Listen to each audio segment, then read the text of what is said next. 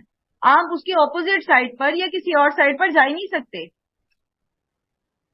تو ہمیں اپنا فرما بردار بنا.